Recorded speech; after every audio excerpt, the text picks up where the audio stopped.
In today's video, we are going to be talking about a simple and easy garden plan. So today we're at my son Logan's house, and you've done a lot of work here in these landscapes here. Yes, I have. Throwing out every plant and bush you possibly could, right? Yep. So you have a nice, clean, just working area. Full sun garden. You're a zone 5B. 5B, yep. So plants that are hardy down to at least a zone 5B. And then, yeah, we took a lot of plants and tried to figure out when they bloom. So early, mid, late season color. We mixed in some shrubs with some perennials. And also you wanted easy to grow plants. Exactly, more low maintenance. Yep, because you're a busy guy. Yep. Putting in a lot of hours at the greenhouse, so you don't want to have a fussy garden. You want just something that's easy to maintain. Yep. So let's go ahead, take a look at the design, and then let's take a look at some of the plants that we're going to use in today's video. Sounds good. Here is the garden design. So if you want to take a screenshot of what we did, you can do so now. But let's go ahead and take a look at the plants that we chose for this garden space. So what I'm doing today is I'm going to put in my focal points. Basically, I'm going to start here with my shrub. I got lilac, bloomerang, dark purple is what I chose to go with.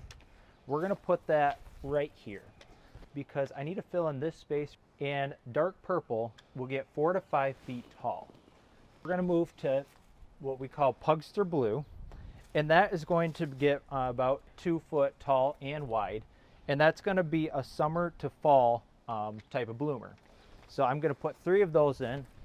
Put one there, I'm going to put one here, I'm going to put one here. The last one I'm going to put in is a CZECHMARK Trilogy, Weigela, and we're going to do that over in the corner here. So this right here will get to about 3 to 3.5 feet tall, and this is going to be an early summer bloomer. As I continue laying out some of the stuff here, after my shrubs, I'm going to do my perennials. I'm going to start here with my phlox. I'm going to put my first one here. I got a couple more here.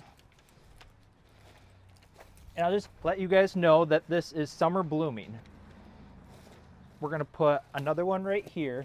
So next, according to my list here, I got 2 Daisy May. These are also summer blooming, and these are going to go right in between the phlox. There, and right there. I'll have one more phlox I'll have to put there later on. Now we're going to go along the front here. I wanted to go with an early May type of color. I'm going to go with Dianthus. And we're just going to evenly lay these out here. And then what I'm doing is I'm deciding to go 18 inches off of my driveway roughly, and then they're spaced at 4.5 feet apart. So let's lay these other couple out here.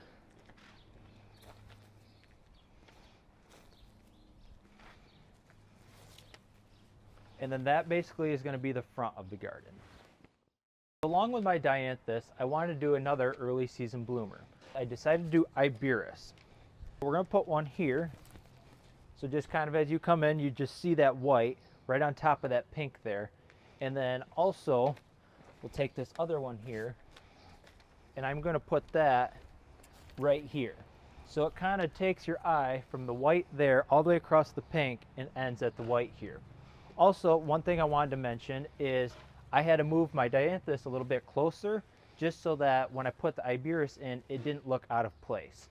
So instead of going from 4 to 4.5 feet apart here, we're now at about 3.5 to 4 feet. There are a few more items I just want to add into my garden here.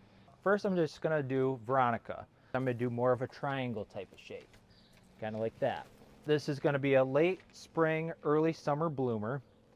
And then also, we got a little bit of a bare spot over there, so I think I'm going to add some Kniphofia. Actually, one of those. So I'm going to put my Kniphofia right here. That is going to be a summer bloomer. And then also, we are going to add a lupin. I don't really know if it's going to perform nicely. We're just going to try it out, see how it goes. Right there. So back to the Veronica here. What you can do is throughout the summer, if you trim them back, you'll get a little bit more of reblooming, which that'll allow the plant to grow a little bit bigger, quicker as well. What I got here is Polemonium Heaven Scent. These right here, oh my goodness, they smell so amazing. So we're going to put that right here. And then also, I was just kind of looking, and I got a little bit of a blank spot here. So as I told you guys earlier in the video, how I was only going to do one Kniphofia on the far end, I think I'm actually going to take another Kniphofia and just put it right here. Also, this lilac right here, as I said earlier, it's supposed to get about 4 to 5 feet tall, and as well as spread. And so I don't honestly know, and I'm about to find out, if the dark purple bloomerang is going to overtake my Kniphofia. It may after a couple years, a year or two, I'm not totally sure. I'm just experimenting. In this area of my garden, I've noticed there's a lot of more of a root type of base.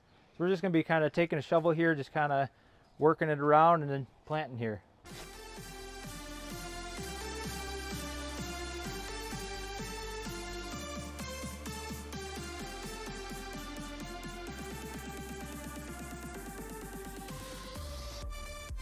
One thing you guys can see here is I have a lot of whirlybirds from the maple tree next door. So one thing I'll just kind of have to watch is just basically just spraying a little bit of weed killer, just pulling the weeds, and yeah.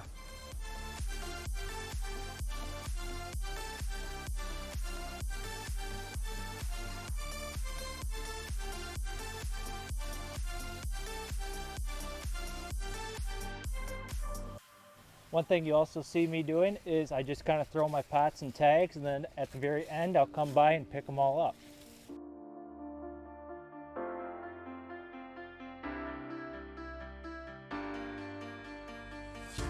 One thing you'll notice is that when he's planting, he's not tearing apart the roots or ruffling the roots or anything like that.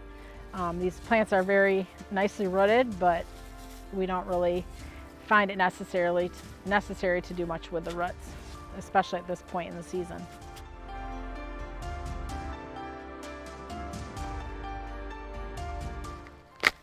Another thing to point out is he's got these eco quart pots.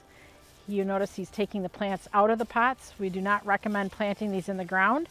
We just find that the plants do better if they are removed from these compostable pots.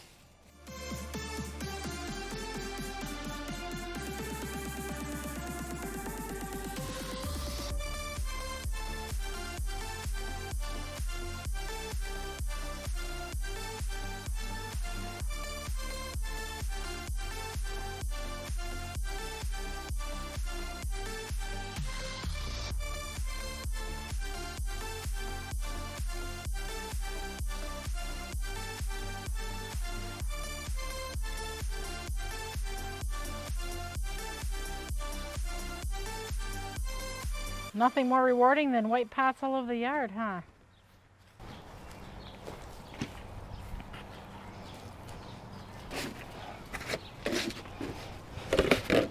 Made that look so easy and quick, man. It was pretty quick. It's a hot one though, you're sweating. Yep. You did a good job. So if you have any questions or comments on any of the plants that we did put here or that Logan put here in his garden, feel free to leave questions in the comments below. And if you're new to our channel, we welcome you to subscribe. We'll also be putting links to the various plants that he used in this project too. So if you want more information on them, if you go to the description, click on the link, you'll be able to go to our website and just get all the information you may be looking for. Thanks for watching. I'm Heidi. And I'm Logan. From Garden Crossings.